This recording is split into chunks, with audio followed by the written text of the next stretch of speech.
नाज़रीन, यकीनन आप खैरियत से होंगे, खैरियत में होंगे। अल्लाह तबारक व तआला आपको दुनिया और आखिरत की बरकतें नसीब फरमाए। चूँकि ये दुनिया दारुल महन है, दारुल इब्तला है, ये इम्तिहानगाह है। यहाँ पर चाहते न चाहते इंसान पर आजमाइशें आती रहती हैं। तो सबसे पहली बात तो ये है कि बहसीयत मुसलमान हमें अल्लाह ताला से दुआएं करनी चाहिए कि अल्लाह तबारक व तआला हम सब को हर किस्म की छोटी बड़ी आजमाइश से, दुख और परेशानी और मुसीबत से महफूज फरमाए। और बिलखुसूस इसके लिए सूरतुल बकरा की आखिरी 2 आयात पढ़ते रहा करें और ये टुकड़ा बार बार पढ़ते रहा करें। रब्बाना वला तुहम्मिलना मा ला ताक़त लना बिह, अल्लाह मुझ पे वो बोझ ज़िंदगी में ना डालना जो मैं नहीं उठा सकता। तो बहर सूरत, अगर आप पर कोई दुख, कोई परेशानी, कोई उदासी, मायूसी आए तो आपने 4 काम करने हैं। आने वाला गम आपको कीमत देकर जाएगा। सबसे पहला काम ये है कि आपने रसूलुल्लाह सल्लल्लाहु अलैहि वसल्लम के मसनून अज़कार पाबंदी से पढ़ने। कोई दुख, कोई मुसीबत, कोई परेशानी, कोई आजमाइश, कोई रंज और कोई उदासी ऐसी नहीं है जिसके मुतालिक रसूलुल्लाह सल्लल्लाहु अलैहि वसल्लम ने मसनून अज़कार बयान ना किए हों।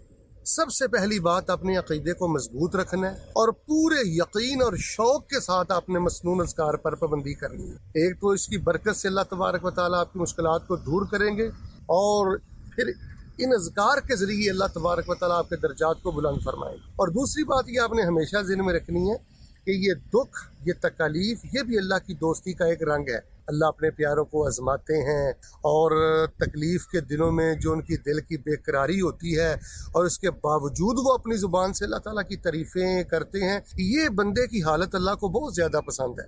यानी अगर तकलीफ़ आ जाए, बीमारी बढ़ जाए, माजूरी बढ़ जाए, उदासी बढ़ जाए, महरूमी बढ़ जाए, जो आप मांग रहे हैं आपको नहीं मिल रहा, तो इसका ये मतलब नहीं है आपके कोई मनहूस इंसान है या कोई नौज़ुबिल्लाह अल्लाह आपसे नाराज़ है। शैतान ऐसे वसवसात पैदा करता है। अगर आप नमाजी हैं, दीनदार हैं, हलाल कमाते हैं, अल्लाह से डरते हैं और आज़माइश में हैं, तो ये भी अल्लाह की दोस्ती के रंग हैं। आप अंबिया की सीरत पढ़ लें, असहाब की सीरत पढ़ लें, सलफ़ सालेहीन की नेक लोगों की सीरत पढ़ लें, उन पर बड़ी बड़ी आज़माइशें आई।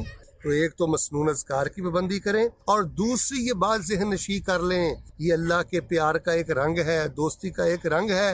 और तीसरी बात यह है कि आप पर आज़माइश आ जाए, दुख आ जाए, तो ये 100% अपना ज़हन रखिए कि अल्लाह इस तकलीफ में, इस शर में कोई ना कोई खैर ज़रूर पैदा करेगा। इसके बदले अल्लाह मेरे मुस्तकबिल को रोशन करेगा। मेरी निगाहों के सामने दर्जनों वाक़यात हैं कि नेक लोग आजमाए गए, उन पे दुख आया, उन पे तकलीफ आई, उनके ज़िंदगी में ऐसे मामलात आए जो बज़ाहिर बड़े नाखुशगवार थे, लेकिन वो खुश रहे, सब्र करते रहे। अल्लाह पाक ने उनके मुस्तकबिल को रोशन कर दिया, खैर व बरकत अता कर दी। और चौथी और आखिरी बात यह है कि ये ज़हन में रखें, दुख आज़माइश के बदले अल्लाह ताला गुनाह मुआफ़ करता है और जन्नत में दर्जात बुलंद करता है। आपको अपने गाँव में, घर में, अपने शहर में कांटा चुभता है, रफ़ा अल्लाहु बिहा दरजतन फिल जन्नह, उसके बदले भी अल्लाह ताला जन्नत में दर्जात बुलंद करते हैं। तो नाज़रीन व मुस्तमीन, इन 4 बातों को हमेशा अपनी ज़िंदगी में अपनी निगाहों के सामने रखें। एक तो मसनून अज़कार पर पाबंदी करें और दूसरी बात यह है कि मायूस ना हो, ये अल्लाह की दोस्ती का एक रंग है। तीसरी बात यह है